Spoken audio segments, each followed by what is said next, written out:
Good evening, folks. This is a little video I'm making about the sail switches in most RV propane furnaces. Probably for the last 4 decades or so have used some sort of a sail switch to detect when the fan is blowing. It's a safety device.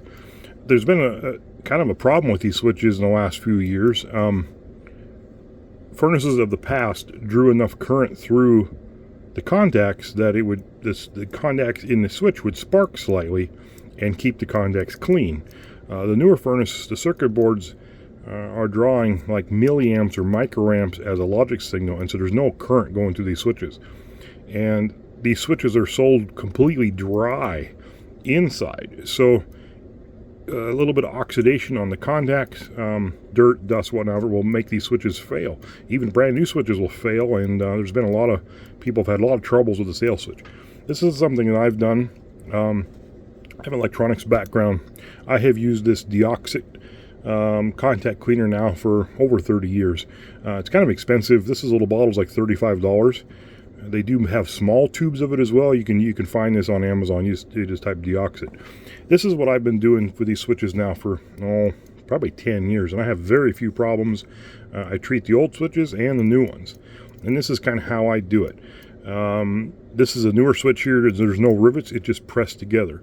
So I take a knife and gently pry it apart. Now, I usually hold the switch like this. Kind of helps keep the parts from falling apart. And I basically use the knife and work into where the case splits like this, very, very gently.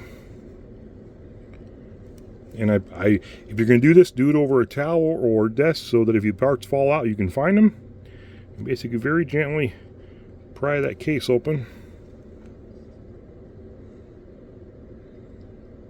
just like that. Now, once you got it apart, you can take the pressure off of that gently, and then you can remove the sail. Now, a lot of times you get a switch that's got a different sail. Well, you can swap the sails. The switches are all virtually identical. You can take whatever sail you've got and add it to the new style switch. So then with the DeoxIT, especially if you watch how the switch works, you can see the contacts are actually way over here as it opens and closes. So I put a couple drops of the DeoxIT right on those contacts, and then I'm usually on the joint and over here where the plunger goes down. And this cuts down on the oxidation, and it also acts as a lubricant because this stuff doesn't evaporate. And then you can take the sail and put it back in place. And again, I kind of put a little bit of pressure on it to hold it together, and then just put the top back on.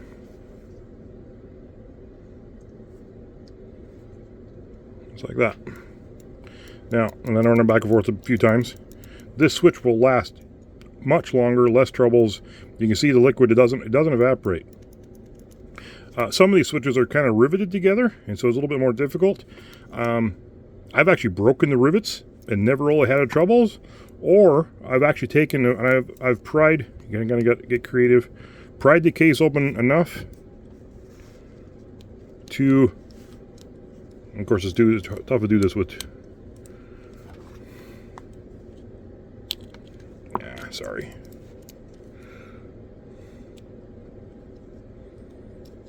Try not to break the stupid little rivets. There we go. And then you can get this in there and just put 3 or 4 drops in this switch. Not going to hurt anything. Run it back and forth a bunch of times. And there. And then this is a used switch, but I wouldn't have any troubles using this. Especially, I usually still put a meter on it and check the continuity. But I've been doing this for a long time. I used to work on pinball machines, arcade games, stuff like that. It had a bunch of these switches. And so let me show you again how and if the first time you do this, it may fall apart into pieces. Yeah, oh well.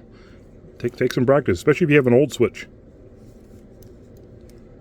that you can practice on.